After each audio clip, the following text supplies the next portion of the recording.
Hello.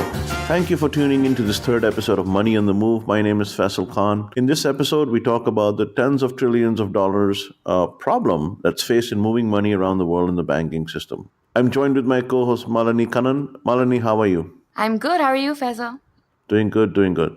And just a quick update on some of the conferences coming up. If you are not aware of Hugo's conferences for IMTC, which is the International Money Transfer Conference, you ought to be. Sao Paulo in Brazil from March 21st to 23rd. The RemTech Tech Awards are happening in Kuala Lumpur in May 8th to 10th. The IMTC EMEA is going to be happening in Brussels from 16th to 18th May. We'll be there. Hopefully you can see us. San Francisco, June 27 to 29. Manila, September 19th to 21st, and the World IMTC conference that happens in Miami in November 13 to 16. Best to go get your tickets now, and it is probably one of the most premier events if you are involved in the money transfer industry. So, what's this challenge about moving money through the banking system today? There is international transfer through your bank account is slow and expensive, and sometimes as a sender, you may not even receive the actual exchange rate when issuing a wire transfer, but more like an indicative rate from your bank. So, where is the problem, and why is it tens of trillions of dollars? Explain on it today. Yeah. So let's take a simple example, right? I try to send you money today.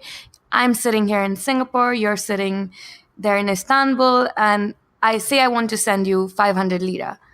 Now, I tell my bank in Singapore, let's say I'm banking here with HSBC. I tell them, I want to send Faisal 500 lira. This is his bank account number. How much, and that's sort of the request is, how much do you deduct in Singapore dollars from my account? Now, your bank in Istanbul, let's say you bank with one of the local banks over there called Guarantee Bank, and they don't really have a local presence here in Singapore. So they have no presence in Singapore. They have no ability to sort of, or no agreement in place with my bank, HSBC, here in Singapore. So without this direct agreement between the two banks, how does my money actually get to you? This is a whole other complex network of banks and banking relationships, and this is called intermediary banking. So for the Or sake of correspondent banking, right? or correspondent banking, exactly. So I think there's a slightly different terminology used depending on which country you're in, and in very sort of a very sort of basic way to explain this is all correspondent banks are intermediary banks. So intermediary banks is like a broader term, and intermediary banks perform a lot of different services for banks in these kind of cross-border arrangements. And correspondent banking is sort of a subset of intermediary banks in that sense. So Okay. yeah. So in this case, so let's say that your bank, Guarantee Bank, has an agreement in place with Citibank, which is locally based in Singapore. So Singapore Citibank branch, Guarantee Bank has an SGD account or a Singapore dollar account with Citibank here in Singapore. And for Guarantee Bank, this account that they have with Citibank in Singapore is called a Nostro account, where Nostro in Latin means mine. So this is my account, Guarantee Bank's account at Citibank in Singapore. Here, Citibank is called the correspondent bank, like we just discussed.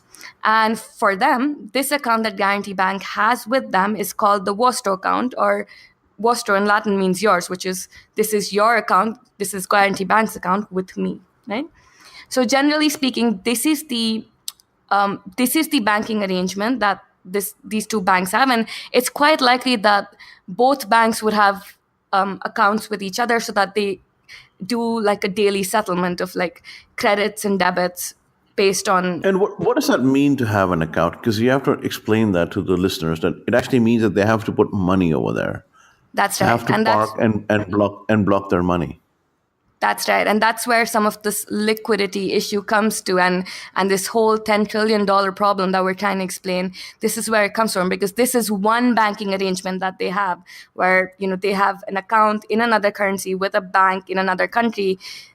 To really function at a global scale, every bank needs to have multiple of these arrangements in at least all the major currencies that they foresee transacting in. So what this means is you have a lot of money trapped in these different banking arrangements with your correspondent banks, right?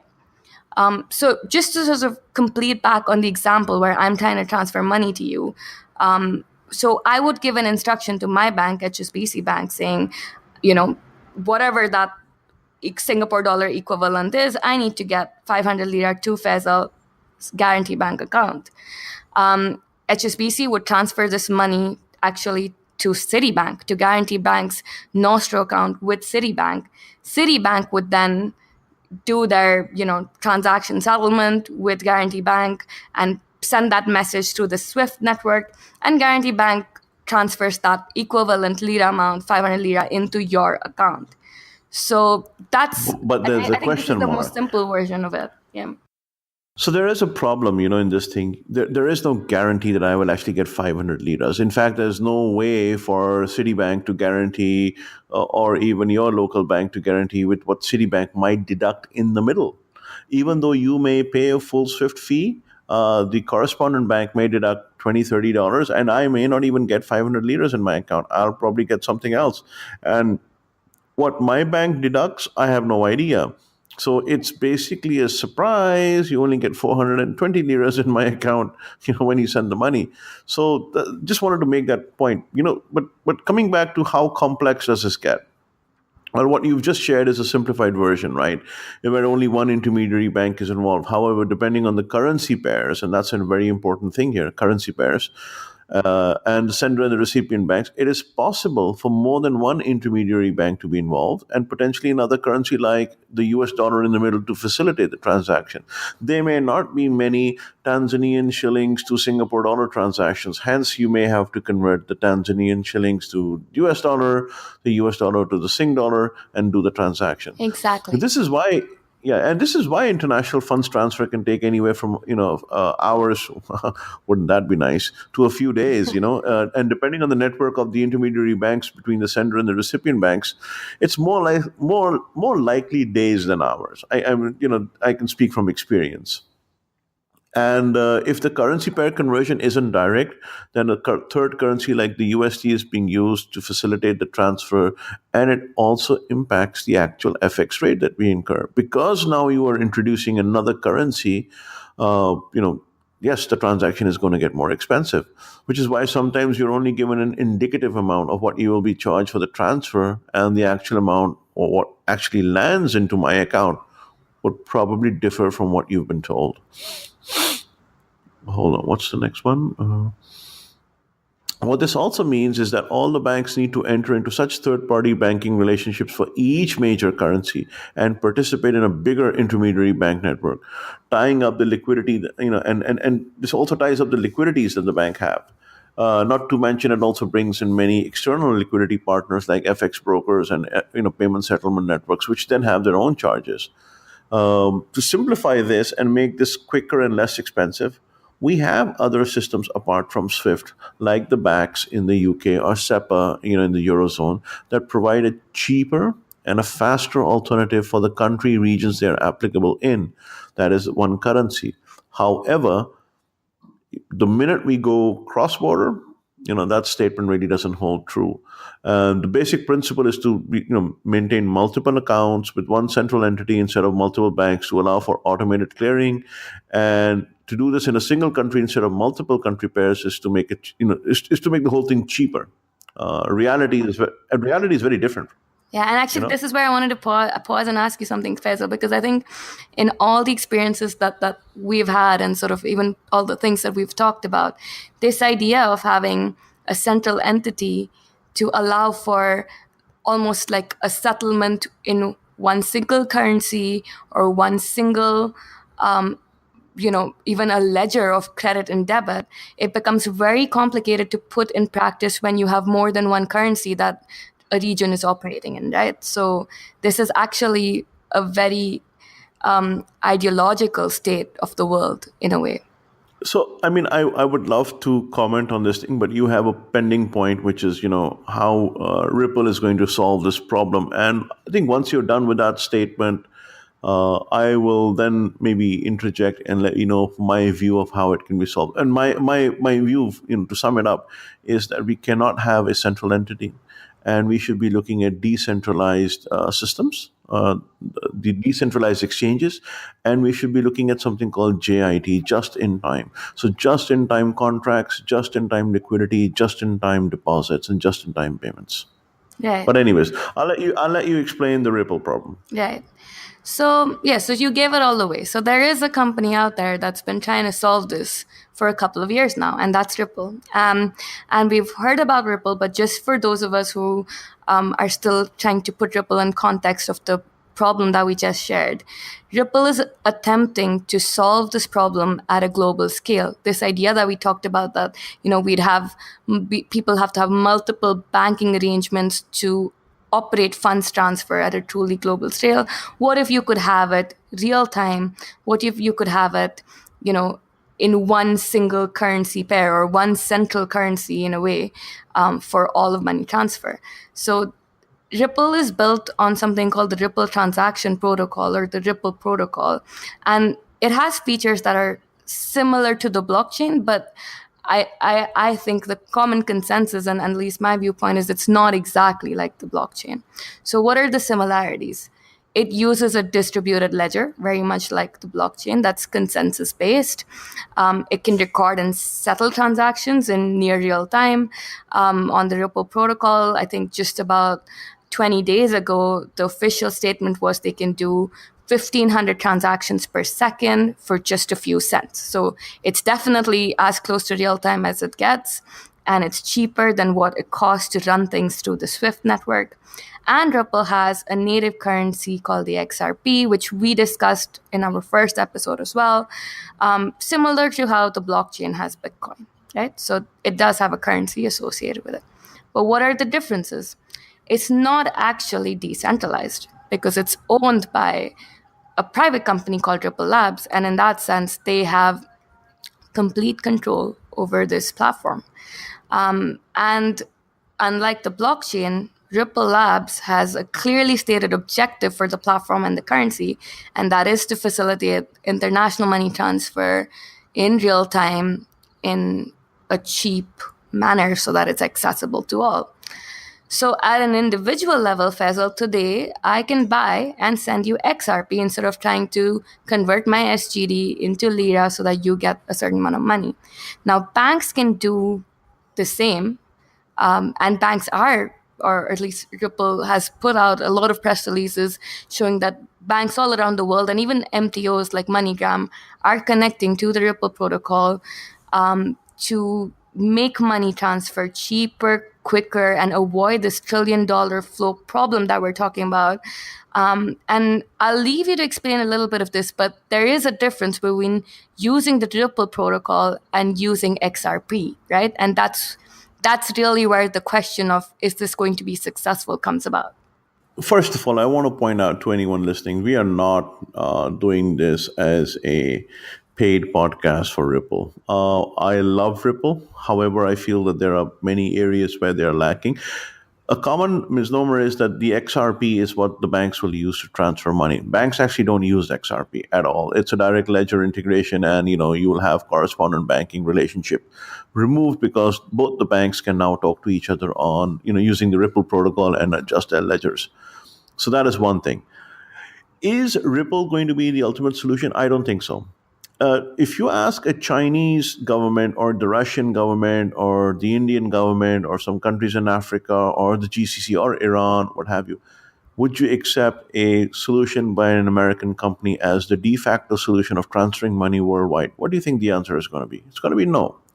Likewise, inversely, if you were to ask the American government, would you take a Chinese protocol, a blockchain protocol, a decentralized protocol, but centrally mined, and accept that as a de facto payment protocol? No.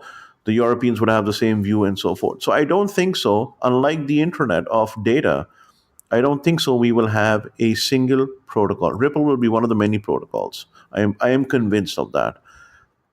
I'm also convinced that the digitization of money and tokenization of money is going to happen from a fiat level. So that means there will be a Sing dollar token that can be traded anywhere in the world immediately. And if I have it in my wallet, it's with me. I think it's inevitable that such altcoins by or official altcoins coming up by governments will come up, and they will allow the trades, the pairs to be traded. The example you gave of XRP is very utopian right now. There is no way for you to immediately go buy an XRP at your local corner store, and say, okay, I want $600 worth of XRP, so I can send it to Faisal across Istanbul, and I can do the same and cash out. It's a very cumbersome, it's a very convoluted process as such. I feel what we are looking at is we'll be looking at different solutions. How the correspondent banking payment protocol will be different from, let's say, merchant banking payment protocol, will be different from credit card payment protocol, will be different from B2B payment protocol, will be different from letter of credit payments protocol. So I see eventually we'll have many, many protocols, blockchains, ledgers, altcoins, etc. There'll be many different variants. And the one thing where I think Ripple will excel is the ILP, which is the Interledger Protocol. If you consider each country as a blockchain, what connects them? And that would be the Interledger Protocol. If you have the Chinese version of the blockchain and the Ripple version of the blockchain and the European version of the blockchain, what will connect? What will make all these three blockchains talk to each other? And that might just be the ILP. And I think that's where Ripple could excel. I feel that the need to park money and put it there and just let it sit there and have a treasury function monitor what the demand would be, I think that's going to get eliminated. I think the centralization that you were alluring to, the fact that there has to be a central entity that would manage it, I think that would also vanish. I think we are becoming more and more accustomed, or we will become more and more accustomed psychologically, first of all, that there ought to be a decentralized manner in which money should be held. Once we have accepted that fact, I think the solutions there are plenty of solutions that we can implement. And that basically means is if you have a bank in Singapore and I have a bank in Turkey and you want to send me money, we may not have a correspondent relationship, but we can, and that relationship can be just in time. It can be established immediately. We can do a value transfer, and we can disconnect the relationship, if you will, after the value transfer has been done. There was no money that was parked. There was no money that was sitting there. There was no complex correspondent. I mean, we can save on such a wide swath of problems and be a very efficient system. Is that far away? Not too much. I think in the days to come or in the months to come, we will have it. Will XRP be the winner?